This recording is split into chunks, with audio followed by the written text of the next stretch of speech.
Good morning students. Hindi की class में आपका स्वागत है। स्टूडेंट्स, हमने हिंदी में 3 लेसन हमारे कंप्लीट कर लिए थे। अब हम हमारा 4th लेसन करेंगे, उन्नति का साधन। उन्नति क्या होती है? प्रगति या सक्सेस बोलते हैं उसको। मनुष्य को अपने जीवन में सफलता प्राप्त करने के लिए 3 शक्तियों के विकास की आवश्यकता होती है: मानसिक, आत्मिक और शारीरिक। अब मनुष्य है, उसको जीवन में कोई ना कोई काम तो करना होता है, और उसकी सफलता के लिए उसको क्या चाहिए? 3 तरह की शक्ति चाहिए। कौन कौन सी? मानसिक यानी मन की शक्ति, आत्मिक आत्मा की शक्ति, और शारीरिक होता है शरीर से संबंधित, मतलब हमारा शरीर स्वस्थ होना चाहिए। इनमें से एक मानसिक शक्ति के विकास का अभाव होगा तो मनुष्य की बुद्धि कार्य करने में असमर्थ होगी। मानसिक शक्ति क्या होती है? हमारी बुद्धि से संबंधित।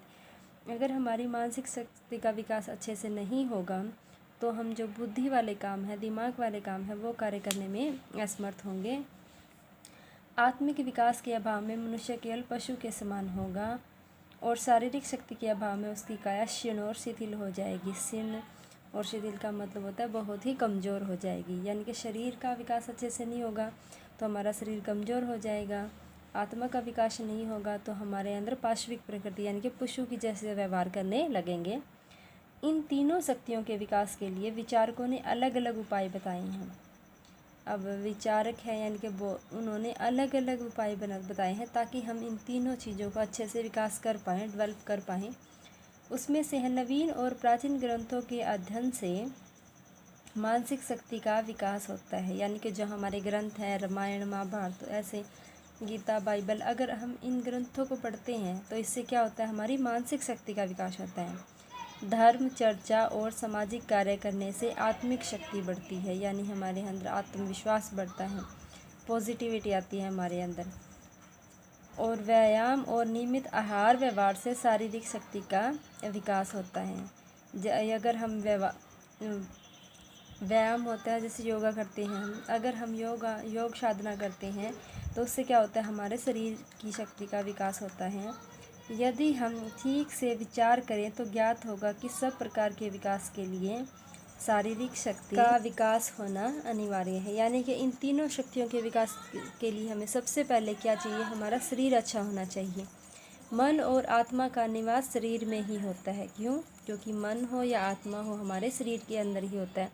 अगर हमारा शरीर अच्छा होगा, स्वस्थ होगा, तो हमारा मन और आत्मा भी अच्छे होंगे। अतः शरीर की स्वस्थता पर ही मन और आत्मा की स्वस्थता निर्भर करती है।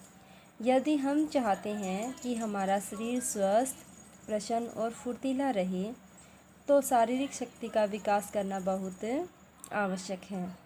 अगर हम हमारे शरीर को स्वस्थ रखना चाहते हैं, खुश रहना चाहते हैं, तो हमें क्या करना होगा? शारीरिक शक्ति का विकास, यानी कि हमारे शरीर को स्वस्थ रखना होगा। जब शरीर स्वस्थ होगा तो मस्तिष्क भी स्वस्थ रहेगा। मस्तिष्क होता है दिमाग। अगर हमारा शरीर स्वस्थ है तो दिमाग भी हमारा स्वस्थ रहेगा, यानी कि हम अच्छी अच्छी बातें सोचेंगे, अच्छे विचार मन में आएंगे। कहावत है, स्वस्थ शरीर में ही स्वस्थ मस्तिष्क का निवास होता है। ये एक पुरानी कहावत भी है कि हमारा अगर स्वस्थ शरीर है तो हमारा दिमाग भी क्या होगा? स्वस्थ होगा। जब मस्तिष्क स्वस्थ और विवेकपूर्ण होगा तब आत्मिक उन्नति स्वतः ही हो जाएगी।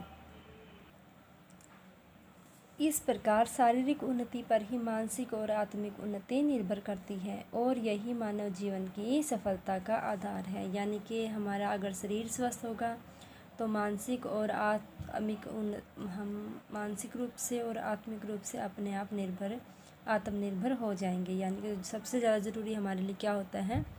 शारीरिक शक्ति, यानी कि हमारा शरीर क्या होना चाहिए? स्वस्थ होना चाहिए।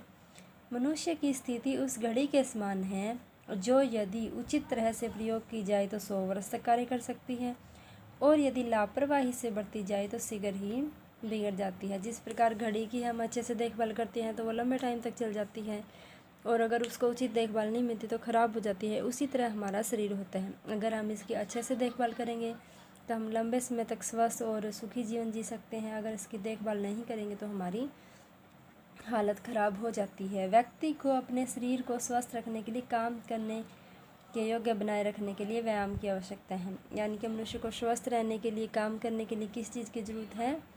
व्यायाम, एक्सरसाइज, अभ्यास। व्यायाम से न केवल शरीर पुष्ट होता है अपितु मानसिक स्वास्थ्य भी प्राप्त होता है। हम व्यायाम करने से शरीर भी हमारा हेल्दी होता है, स्वस्थ होता है, बल्कि हमारा दिमाग भी स्वस्थ रहने लगता है। यदि शरीर से आवश्यकता अनुसार ठीक प्रकार से कार्य न लिया जाए तो वह आलसी और अकर्मण्य बन जाता है। अगर हम जितना काम हमें करना चाहिए अगर हम उतना नहीं कर पाते हैं तो हम क्या हो जाते हैं? आलसी हो जाते हैं। आलस्य को मनुष्य का सबसे बड़ा शत्रु कहा गया है, सबसे बड़ा दुश्मन कहा गया है। आलसी व्यक्ति जीवन के प्रत्येक क्षेत्र में असफल रहता है। केवल आहार लेते रहने व निष्क्रिय पड़े रहने से शरीर बेडौल होकर तरह तरह के रोगों को निमंत्रण देने लगते हैं। पूरा दिन खाना खाते रहते हैं और कोई काम नहीं करते तो हमारा शरीर होता है बेडौल होने लगता है, गोल मटोल हो जाता है। मोटापा स्वयं ही एक बड़ी बीमारी है जो हृदय रोग, डायबिटीज़ यानी कि मधुमेह जिसको हम शुगर बोलते हैं, तनाव तथा रक्तचाप जैसी बीमारियों को जन्म दे देती है। मोटापा एक बहुत बड़ी बीमारी है। इससे क्या हो जाता है? अगर आदमी मोटा हो जाता है तो उसमें बहुत सी बीमारियां घेर लेती हैं। आगे है व्यायाम अनेक प्रकार के हो सकते हैं। कैसे कैसे? प्रातःकाल घूमना, दौड़ना, खेलकूद, तैराकी, घुड़सवारी, साइकिल चलाना, दंड बैठक लगाना, योगासन, सूर्यासन, ये सभी क्या है? व्यायाम है। इनमें प्रातः भ्रमण अत्यंत उपयोगी है। प्रातः भ्रमण यानी कि सुबह जब हम वॉक के लिए जाते हैं, मॉर्निंग वॉक, उसको बोलते हैं प्रातः भ्रमण, बहुत ज़रूरी है।